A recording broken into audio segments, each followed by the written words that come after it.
It is my real pleasure to have the opportunity to introduce Mr. David Sheff this morning.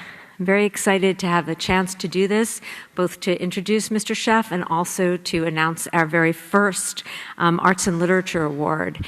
And it's really so appropriate to have the opportunity here to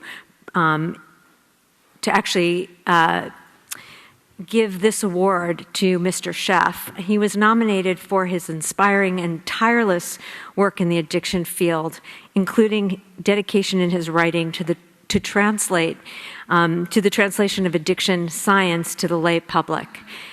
Mr. Sheff is the author of the New York Times bestselling memoir, Beautiful Boy, A Father's Journey Through His Son's Addiction.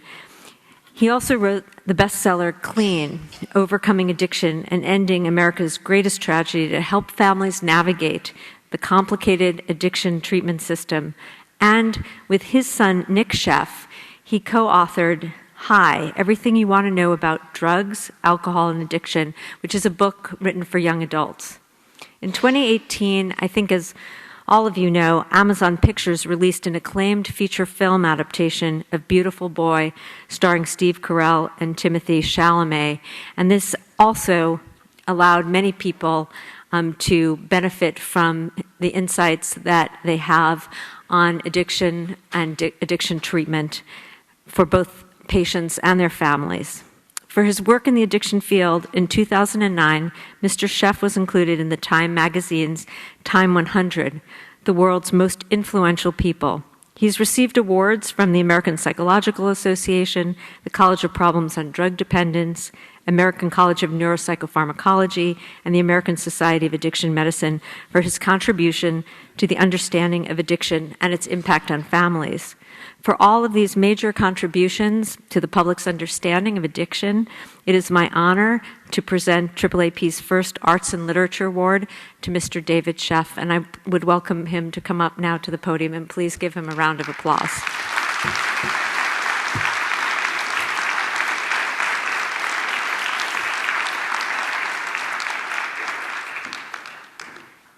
Thank you so much. I'm going to read this. You're going to get a picture right here. And I do want to read this plaque for all of you. So, given in recognition of your contributions and as an author and advocate in the field of substance use disorders and co-occurring mental disorders, your passion and relentless activism have focused attention on addiction and lent hope to innumerable sufferers and their families. And with that, I want to present this plaque and thank you so very much for your contributions.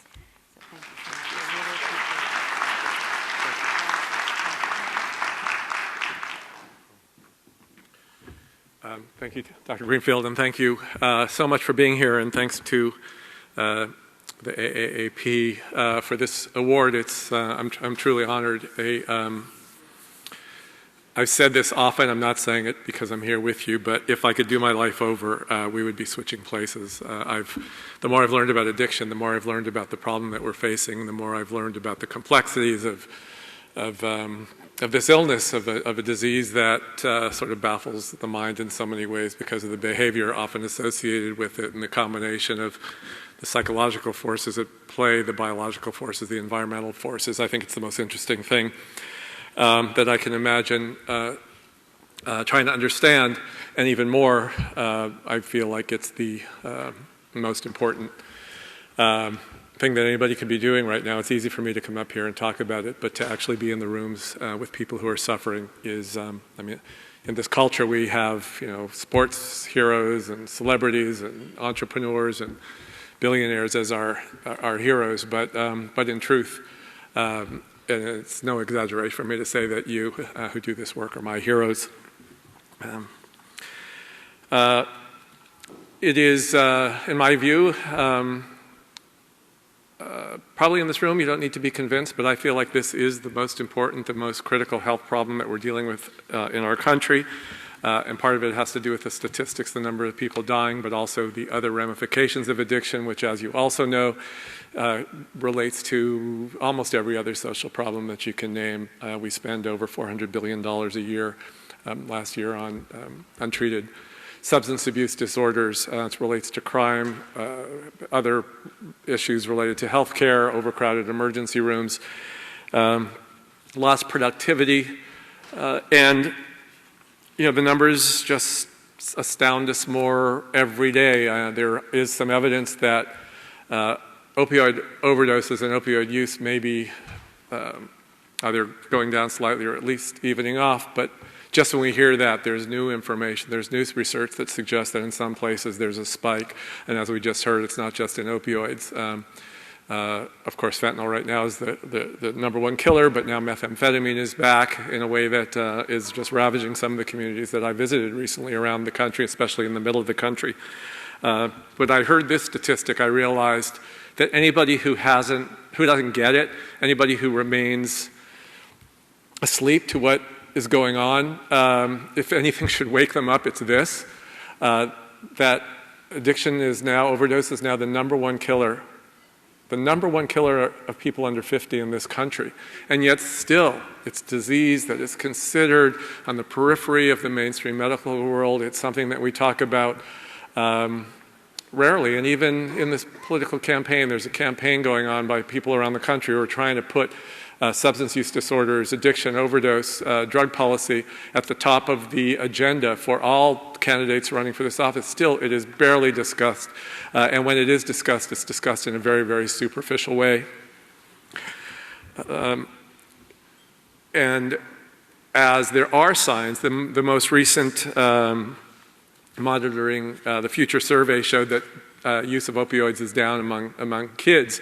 At the same time, there was another report recently that said that the trajectory we're on suggests that we are nowhere near at the worst, that by 2025, at least 82,000 people will die of overdose, which is 240 people every day, 240 of our loved ones. And the thing is, we hear these statistics, I could cite them all day. At some point, they're just numbing. Because what I've learned, and anyone who's been in the throes of this disease, either themselves suffering, someone in their family suffering, knows that this is a disease that the numbers don't tell the story. What tells the story are the people who are suffering, their families. Every single person who is addicted is the story of a family. And by accident, no intention ever. Somehow my job has become telling the story of people who are impacted by this disease. And I'm reminded every single day of the pain and the suffering. Because I've written about this, because of the movie that came out based on my son's book and my own book, we get a lot of, we meet a lot of people. And we hear from a lot of people who are affected, who are in the throes, who are trying to navigate this world, who are trying to, we're talking about this openly in this room, but it's still hard for us to believe that this killer is something that is so rarely talked about that we ignore still. That still people who are suffering. The thing that happened when the movie came out last year, it was weird to have a movie come out based on our family. Timothy Chalamet plays Nick. He's this amazing actor. When I look at him, it is in the movie, it's hard, of course, to watch because not only is he's a great actor, but he really kind of captures Nick, my son, throughout the period of his active addiction when we were suffering, and I was trying to figure out if I could and how I could save his life. But the thing that you see that I think that the filmmakers did so well is that we have this idea in our culture, so many of us have this idea that people who are using drugs, people who are becoming addicted, are doing it because it's fun. They're doing it because they don't care about us. They don't care about their families. They don't care about anyone, even ultimately themselves. They just want to get high. But what you saw in this child in this movie, every moment is what I saw in my son's eyes every moment when he was using drugs, and that was he was in enormous pain. So this idea that a person who's addicted is making a choice, a selfish choice, it comes from a time when we just did not understand the disease. We didn't understand that a disease could make people do the kinds of things that people who are addicted will do. So because of this work that we've done, that Nick and I have done, the book, the movie, in the morning when I get up, this morning and every morning, it's with sort of trepidation that I turn on my computer or I look at my phone, social media and emails, and brace myself because I know what is in store. And it is, it's been going on now. The book, Beautiful Boy, came out 10 years ago. And it's happened pretty much every day since then. 1, 2, 5, 10, 20 notes from people. Many of the time people want to share their stories, and sometimes the stories are ones of hope and recovery, ones that we can all relish in when we're in the middle of seeing the other side, the devastation. But most people who reach out are not people who have stories to tell that are ones that can give a lot of us hope. What they are people who are struggling at the moment. They're trying to get through the day. They're trying to navigate a system an addiction treatment system that is broken. I'll talk about it a little bit today. Or they want to share their stories of their own experiences with drug use and addiction. I go to events all around the country. Afterward, I meet people, and oftentimes I can say, I know before anybody says, before a person says a word, I can see it in their eyes. And when they come up to me, they show me photographs of their beautiful children, or they attach photos to the emails, or send them in social media private messages. Sometimes I receive some by mail. And I open up the envelopes and photographs fall out like leaves that have died to the floor. And once again, it's these pictures of children over and over again. Photographs of children, beautiful boys, beautiful girls, of children who have died because they never got the treatment that they needed for this disease. The letters are, they're just heartbreaking. A father wrote about his daughter, "She was so smart and kind and loving. She was 15. She was using marijuana and drinking. That's when she was given OxyContin, and that's when I lost her. We got her into rehab, and she was clean for a few months, but then she relapsed. She was at a park when they found her. I can hardly write these words. We lost our beautiful girl." A letter arrived from a father. "Dear Mr. Sheff, I don't know where to begin, so I'll begin last Saturday night when police officers showed up at our house and told me that my son is dead. He took an overdose of pain pills. He was our only child, whom we loved more than life, and he's gone forever. My hands are shaking as I write, and I cannot stop the tears. I don't know if I can survive the loss of my son." I could not have predicted that I would be here talking to you, that I would have written about addiction, because I didn't think about addiction. I was like most people are now. I had an image of what drug addicts look like. They did not look like my child, my beautiful boy. I know that even now, and in spite of the body of contradicting evidence, most people still have that same image of what someone who's addicted looks like. And it's the people that we see in many neighborhoods around our country. In San Francisco, it's in the Tenderloin District or the Haight. We pass them lurking in doorways, alleyways. They're isolated, the derelict, the destitute, hollow eyes, trembling, obviously high in many cases, apparently psychotic, and we avert our eyes. Those are addicts, not us, and not our children. But what I learned the hard way is that people who become addicted look like every one of us, and no one is immune, no family is immune. And so now when I walk down those streets and I see those people, and I see that suffering, I don't avert my eyes. I look at them, and I see in their faces people like all of us. I think about the fact that every one of them is someone's child. I always wonder where their parents are, if they know where their child is, if they've given up hope, or if they're beside themselves with worry, like I was when my son was one of them on the streets, alone and dying. Nick was my firstborn child, and he was, I'm his father, so I'm very prejudiced, but he was an amazing kid. He's a lovely, lovely person, and He was joyful and funny and smart. He had friends, and he just was this bright being, and it changed me. It changed everything when I became a father. And I looked forward to being a father and to watching my son grow up. And I had, like I think most of us have, a vision for my son's childhood. As he grew older, I'm not naive. I know about drugs, the prevalence. I know about the threat. I know about the dangers. I grew up using drugs. I had friends who died. My college roommate, my best friend for a long time, after college ended up overdosing and dying. So I wasn't naive. And I talked to Nick about drugs, and I did what I thought we were supposed to do, which was, to warn him and tell him these cautionary stories. And so when one day I was getting him ready to go to a friend's house, he was going to have a sleepover, and I was packing him up in his backpack, and I found a small bag of marijuana wrapped up in his sweater. I was completely stunned.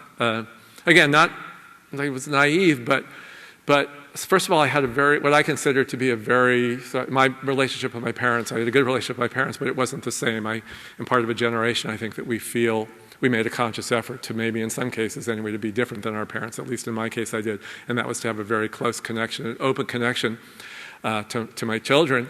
And so I thought I had that with Nick, so I thought I knew what was going on with him. I thought we talked openly about everything. And suddenly I realized that there was a whole world that was opening up to him that I wasn't part of, that I didn't know about. And the other thing that devastated me was just that he was so young. He was only 11 years old. I went to his school. I made an appointment to see his teacher, and the teacher brought in the school counselor. My wife and I, Karen and I, went in to meet with the teacher and the counselor and told them about my concern. And they told me what I wanted to hear. Nick's a great kid. He's smart, he's got friends, he's involved, he's in school plays, he's acting, whatever. He's great, you don't have to worry about him, he'll be fine. Drugs are out there, it's a rite of passage, kids are experimenting, but don't worry about Nick. What I know they should have said to me when I look back, we know that one of the biggest risk factors for addiction is the age of first use. The younger a person starts, the more likely they'll have a drug problem and become addicted. And so what the teacher and counselor should have said to me is, let's see what's going on with an 11-year-old child who's already getting high. Let's look closer and deeper and see if we can figure out what underlies his use and see if we can help him. So what would they have seen? What we have seen, if we had looked closer, when Nick looks back, he says that he now sees, at the time, of course, he didn't know, but he had nothing to compare it to. It was only his own experience, of course. But when he looks back, he says that he can recognize the fact that his relationship with drugs from the very beginning was different from the people around him. Whereas his other friends around him had this feeling, this vibe about using drugs was about getting high and partying and just feeling that buzz or whatever it is. Nick said that that's not what it was for him. When he looks back, he says that trying drugs for the first time for him was a complete revelation. Not in some sort of ecstasy, but in the fact that he said that he felt what he imagined maybe other people felt, that it felt to be normal, something that he never, ever realized that he was missing because he had lived, he says, with this anxiety throughout his whole life. And when he got high for the first time, that anxiety melted away.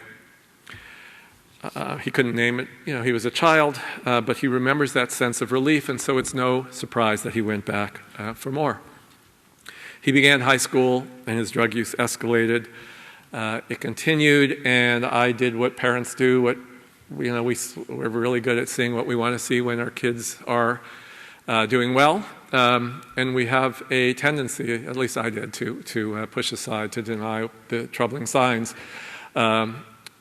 And looking back again, I realized that there were many, many signs that Nick's drug use was escalating, but I didn't really get it until he was a senior in high school, and he was supposed to be home one night on a Friday night, and he didn't show up at his curfew was midnight, and he didn't show up, and he wasn't there, and then it was 1 o'clock in the morning, and I was getting angry and thinking about how I was going to punish him.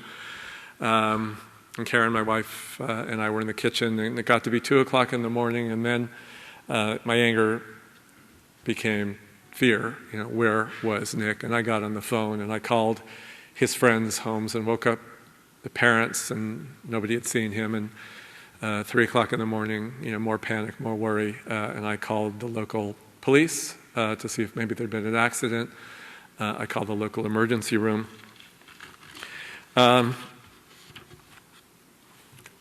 Nick didn't show up that night. He didn't show up another night. I was beside myself, terrified. Again, I think only if you've been there. When you have a child, you don't know where they are in the middle of the night. The fear of that ringing telephone, the disembodied voice on the other side of the phone telling you, a parent's greatest nightmare, of course, that I was waiting for that phone call, that my son didn't make it. Because where could he be? I didn't know. I made those calls over and over again to the hospital and the police. One time I called our local police department, our sheriff's department, and the dispatcher who answered the phone knew me by then because I'd called so often, and he said to me, "Well, sir, have you tried the morgue?"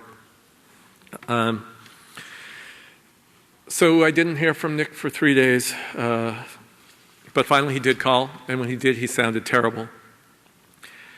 And when I saw him, he told me where he was. I went to get him, and when I saw him, that's when any remnant of denial vanished, because he looked like he was going to die.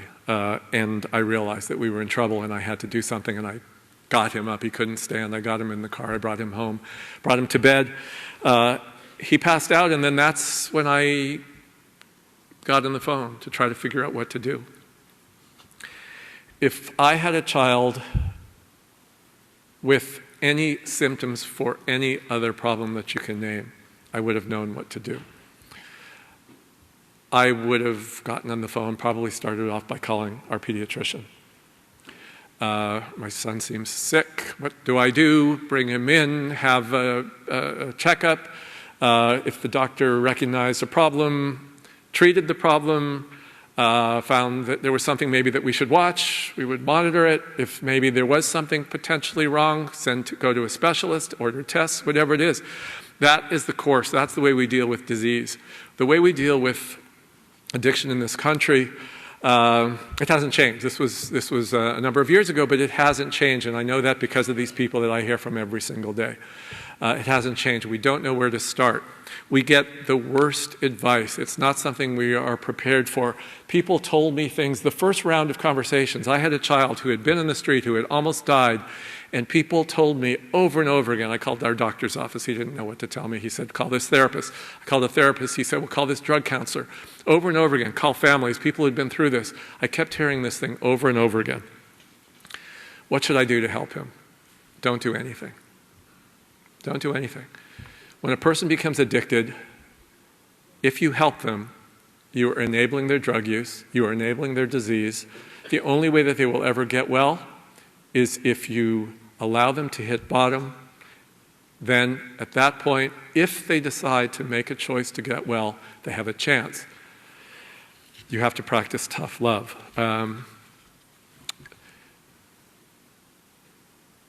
We know a lot more even now than we did when this was happening in our family. And yet, you cannot imagine how many people I meet or hear from who tell me the same thing, that is the message that they have been given time and time again when they were trying to figure out how to help their child or husband or wife or parent or brother or sister or partner, whoever it was. You can't help them. You have to let them hit bottom. You have to practice tough love. It is an archaic message, and it is a dangerous message, and it is killing people every single day.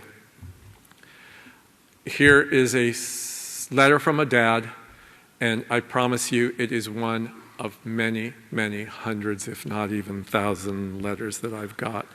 And this was just recently. In your book, you talk about being told your son had to hit bottom. I was told the same thing. Counselors told me, parents told me at Al-Anon meetings. When I helped him, they said I was enabling him, blaming me as if it was my fault that he'd relapsed. They told me I had to practice tough love. So finally, I did what they said. I wouldn't help him when he called. I told him he had to help himself, and I hung up.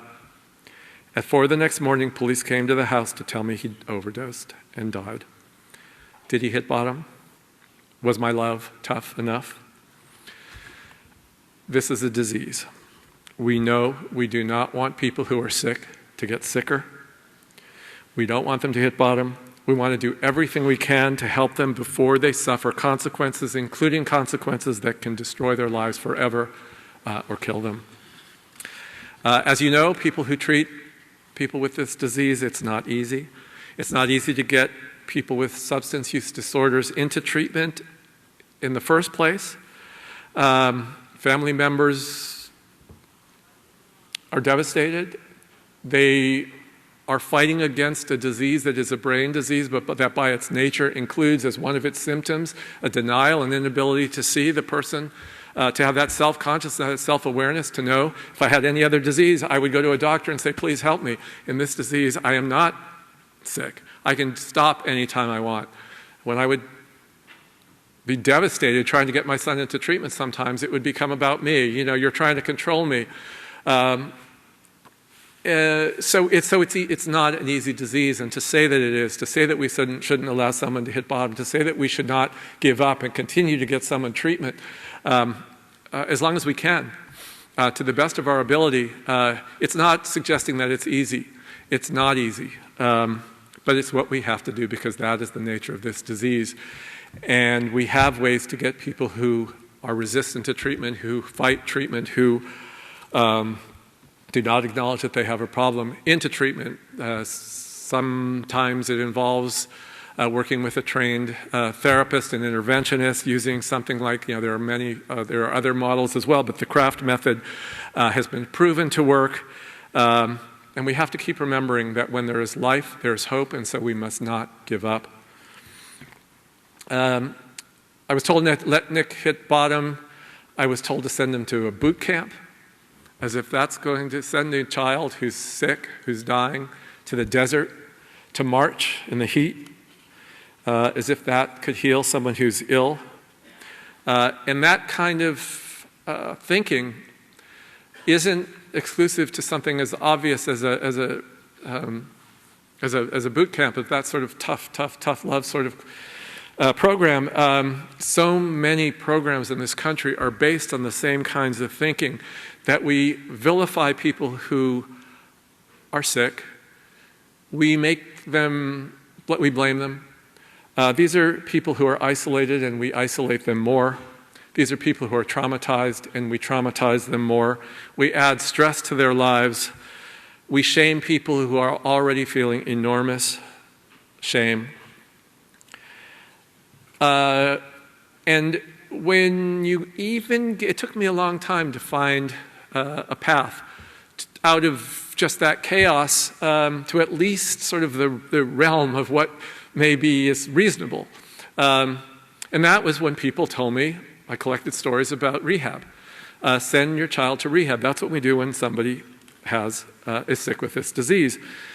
But I learned very quickly that, and this is still true, there is no standard definition for rehab. It is a generic word for a wide variety of programs, including some that are outrageous and some that actually are harmful. Many rehabs are still based on judgment and morality. They employ treatments that have no basis in science.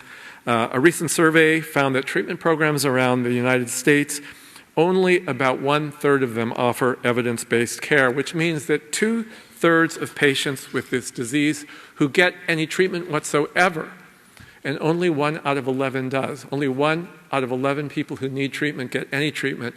But those who do, 2/3 are receiving substandard treatment. And no wonder, maybe no wonder, so many people are dying.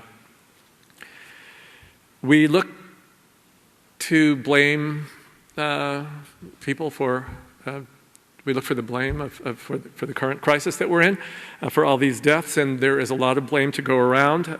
Yes, pharmaceutical companies intentionally ignored evidence, misinformed doctors about the addictive nature of some of those drugs, doctors overprescribed medications, drug cartels, whatever social factors do contribute to increased drug use and addiction. Everything from technology influences in kids' lives has been shown to increase stress, and that is related to increased drug use. Technology, bullying, cyberbullying, the economic pressures, sort of existential pressures like whatever, global warming, a country, a world that seems in some ways to be falling apart, a nation divided. Those are all factors that do contribute to drug use and ultimately to addiction. And so they are factors in the numbers that we're tracking.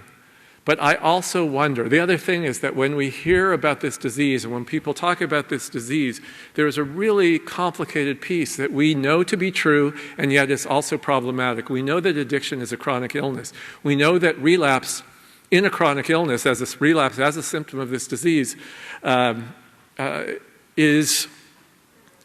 be a part of the process of recovery.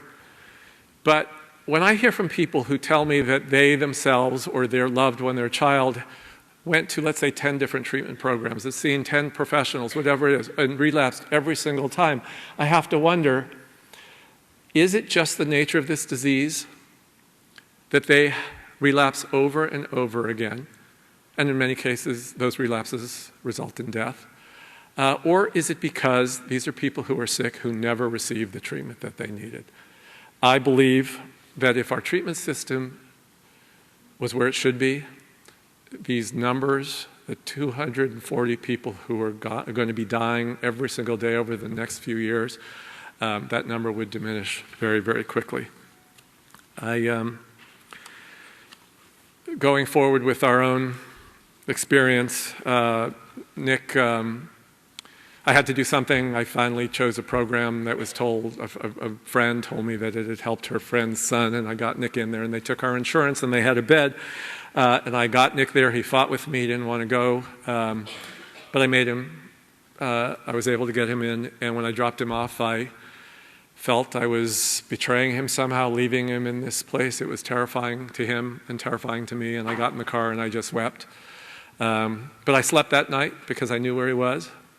And I was, I guess, naive, uninformed enough to feel like I would pick him up in 28 days. It was a 28-day program. I'd pick him up in 28 days, and he'd be cured. He'd be fine. He'd be going. He was ready to go off to college at that point.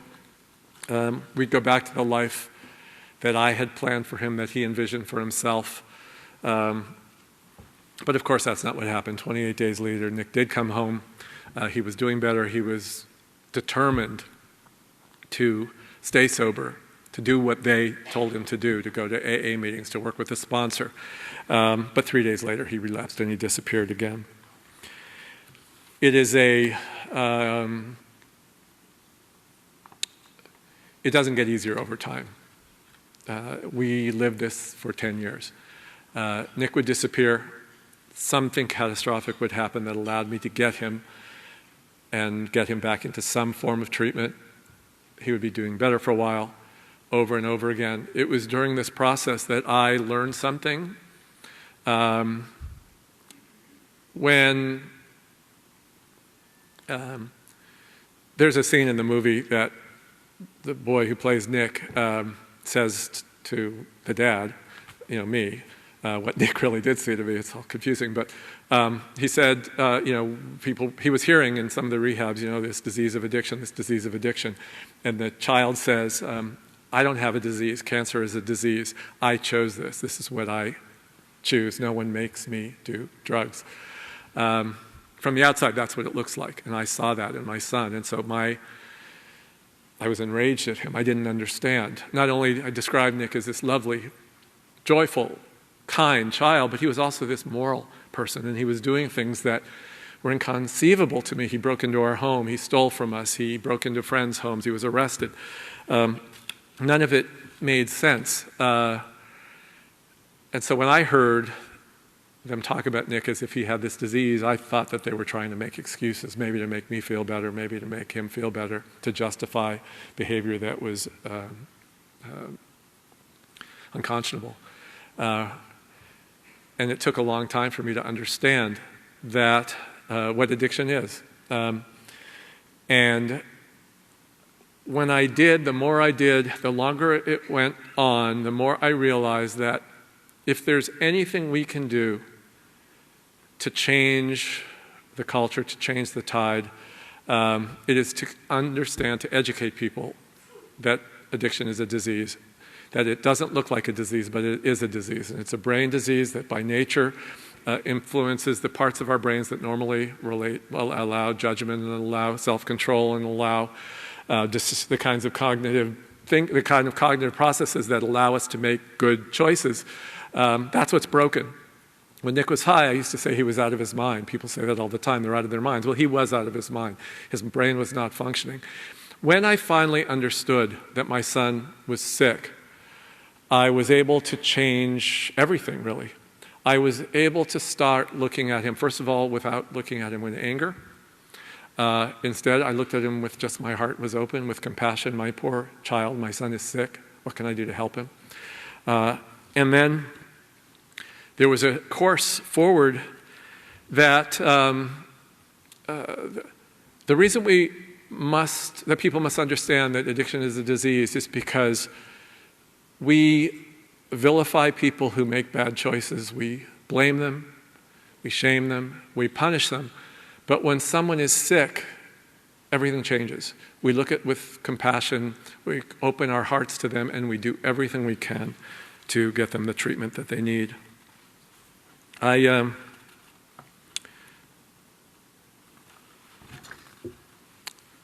years of this up and down, finally I did understand at a certain point what it was to be to have a child that was addicted, the experience of a parent, and I also understood more about what Nick was experiencing himself, that it was not a choice.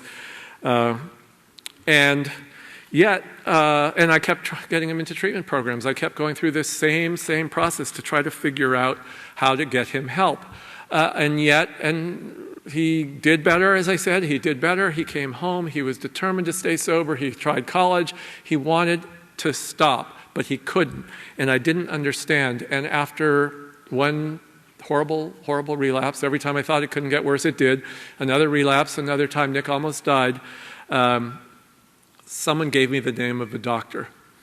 And I went to see someone I'd never even heard the word, addiction psychiatrist. Someone said to go see this doctor in San Francisco.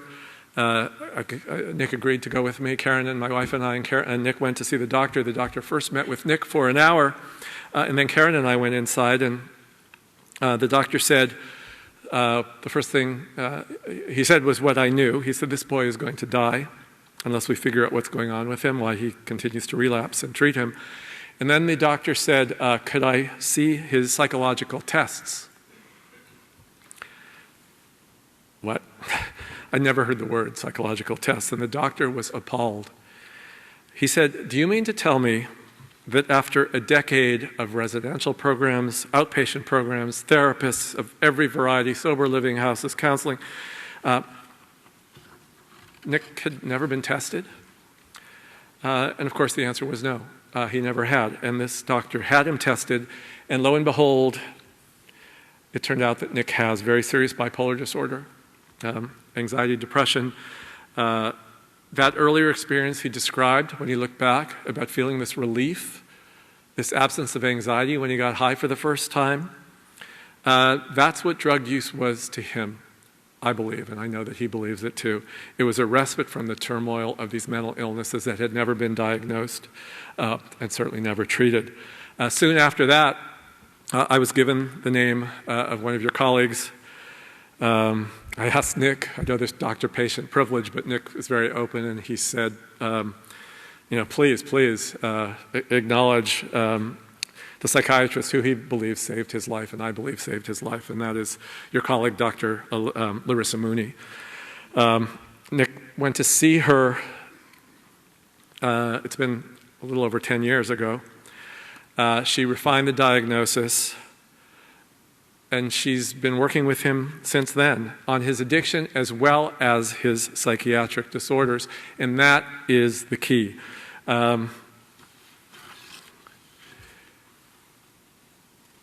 The work that they do together is the only, once we understood that Nick had, there are statistics that I've read that have been put out by NIDA and various other people that have done research, and they know a lot more than I do, of course, when they say that whatever the percentage is of people who become addicted, who have serious substance use disorders, how many of them have co-occurring psychological disorders, have psychiatric disorders. I've seen numbers that range, depending on the surveys, around 60, 70%. I've gone to treatment programs. I was in a program of adolescents, and there were 40 adolescents in this program, and I was talking to the medical director, and these were kids. You don't go into treatment unless you were in you don't go into residential treatment unless you're in really serious trouble and you're in a course that could kill you. So these people were seriously addicted, and I asked this doctor how many of the patients of those 40 kids in his program had co-occurring psychological disorders. 60%, 70%, 100%. He said, I do not see kids who come into this program who do not have co-occurring disorders, who have not experienced trauma, who don't have depression, anxiety, who whatever it is. And the problem with our system right now is that even when you can find treatment, the treatment isn't, the reason it doesn't work so much of the time is because it deals with a very, very small piece of the problem. Because as you know, as addiction psychiatrists, you understand the connection between drug use and psychiatric disorders, and that if they both aren't treated, neither will be. And yet, even programs that offer, that promise to treat dual diagnosis, co-occurring disorders, most of them don't. And I've done a lot of research into this. Most of them don't. People go online, dual diagnosis, send us, your kid here and $50,000 and we'll send them back, cured. Sometimes that means they never see a psychiatrist once. Or they might see a psychiatrist their first week for an hour and not again. Or even if it's more than that, maybe an hour in a week. But of course, that is not the way for a doctor to be able to figure out what complicated psychological issues are behind drug use or associated with drug use, and to never mind to treat them. It's not going to change until addiction psychiatry becomes at the center of the treatment system. Instead, it's at the center of the treatment system where it needs to be. Right now, a friend of ours recently was diagnosed with very serious cancer, brain cancer, and we knew what to do. We did, all of our friends got on the phone and did our best to try to find the best the best cancer doctor, the best oncologist for that particular kind of cancer in the country, in the breast cancer center, and we did, and he's there now. When I now get these people, as I said, people contact me, they write, they want to know, part of it is sharing stories, but a lot of times it also is trying to get advice. What do I do? And many times these are people who've been in and out of this treatment system over and again. Again, if it's a parent, I mostly hear from parents because I'm a parent and I wrote as a parent. But others as well. 5 treatments, 7 treatments, 10 treatments, what do we do? The more I talk, the more I realize that they've never, ever, just like Nick hadn't for 10 years, never gotten the kinds of treatment that I believe is essential. They've never seen a psychiatrist. So what I try to do at that point is I try to connect them with an addiction psychiatrist, somebody I know, or I call somebody who might know someone in Dallas or Houston or wherever it is. Or I send them to the directory. The first place I send them is to the directory of the AAAP.org, your website. And I would like to think that that was the way that people should start and could start this process. Wherever you live, go to the website, find an addiction doctor, someone trained who actually understands this disease, who understands the connection between the biology, the psychology, the environmental factors, what has to be treated, to do an assessment, to make a determination.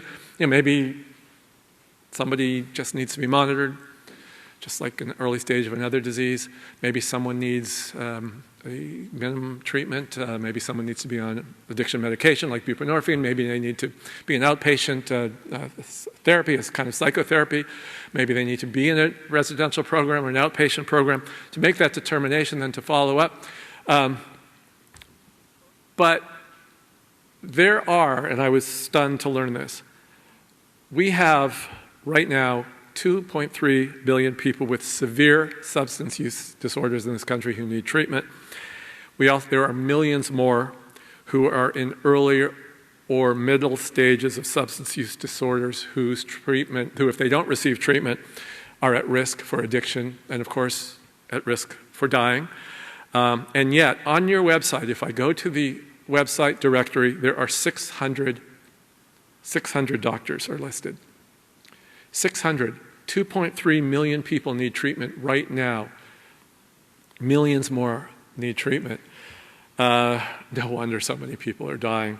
Even if you go beyond your own directory, the American Board of Psychiatry and Neurology has 1,200 active board-certified addiction psychiatrists. And it's appalling. Well, there are just so many problems. I don't have a lot more time to talk, but I want to say that one of the things that we need to do is to figure out there's no good way to spin a crisis that is killing so many people. It's a disaster, it's a horror.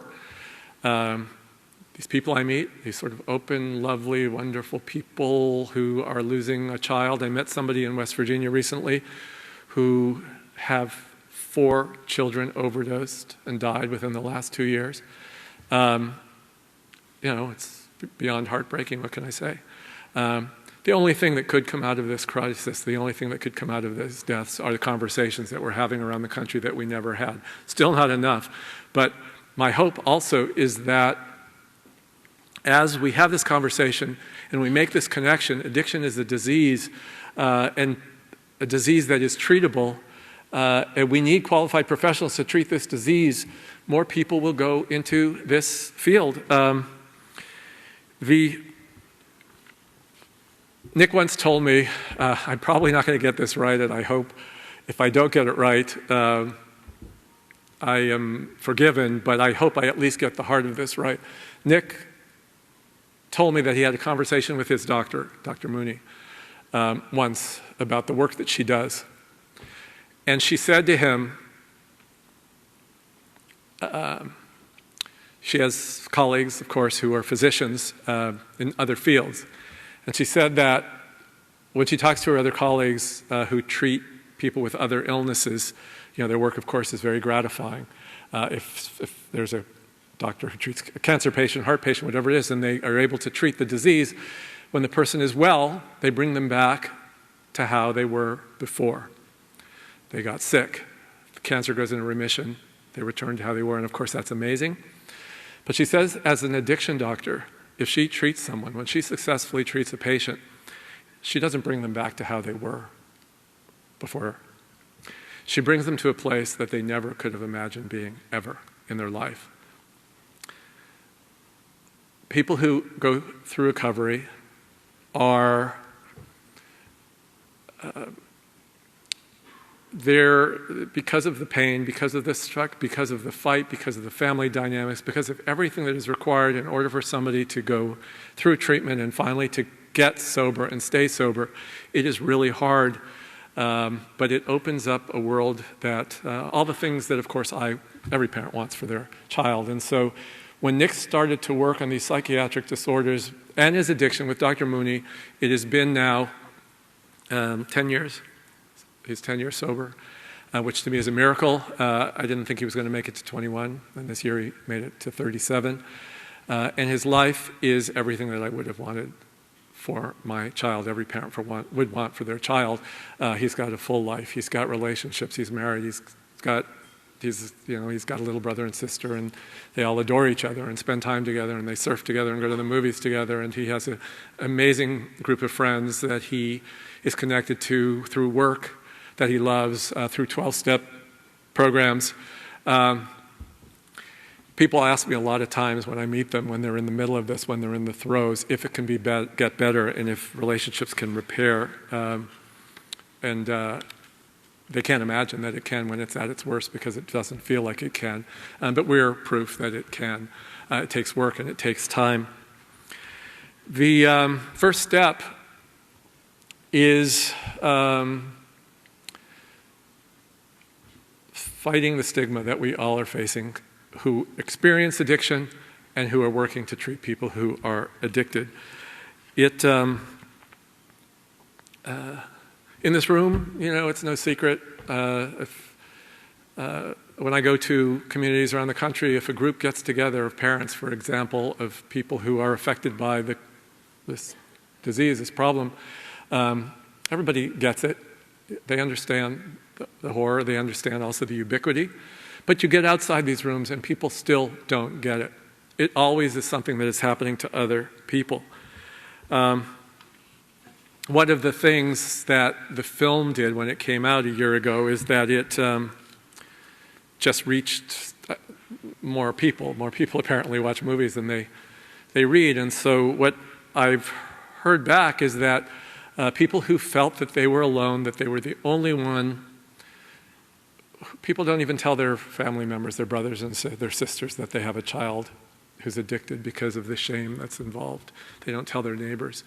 And because of that shame, because of that stigma, people think that they're alone. And so they go to a movie theater and they see, Hollywood actors acting out their life, and all of a sudden there is enormous relief because their experience is affirmed, and they realize that they aren't alone.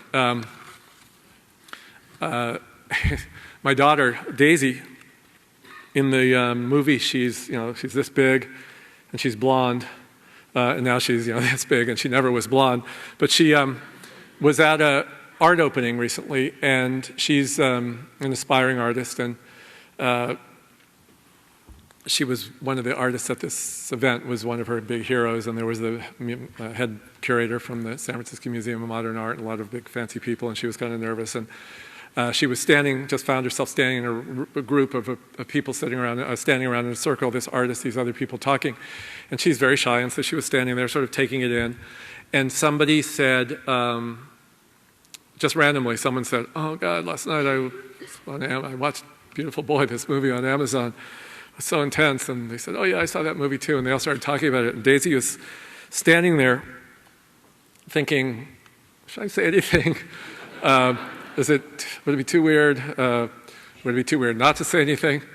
So finally she sort of screwed up the courage and she said, in a very quiet voice, she said, that was my family.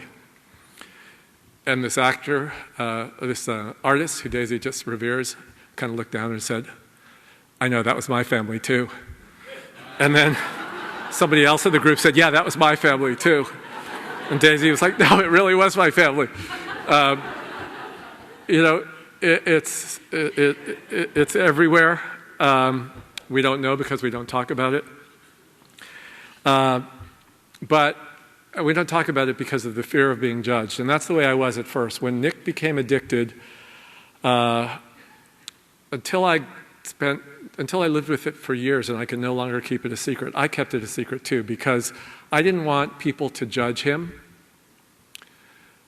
I didn't want people to judge me. I must be a terrible father if my child is an addict. The thing is that we readily share our children's accomplishments, the sports they excel in, their starring role in the school play, the funny thing they said in the car, the academic awards they receive, but we hide when they're suffering and when we are. My friend, one of our neighbors in Northern California, is the writer Annie Lamott. She says that we increase our pain because we compare our insides with other people's outsides. It can look as if everyone else is doing great, their children are sailing through, but no one sails through. When we choose to no longer hide whatever it is we struggle with, there's tremendous relief. We can be supported, we can get help. We learn that we aren't alone, and we're in this together. Life is hard and sometimes it's unbearable. But when we are open, committed, and together, there's relief and there's healing. I am more grateful than I can express for this award, and even more so to all of you for the work that you do.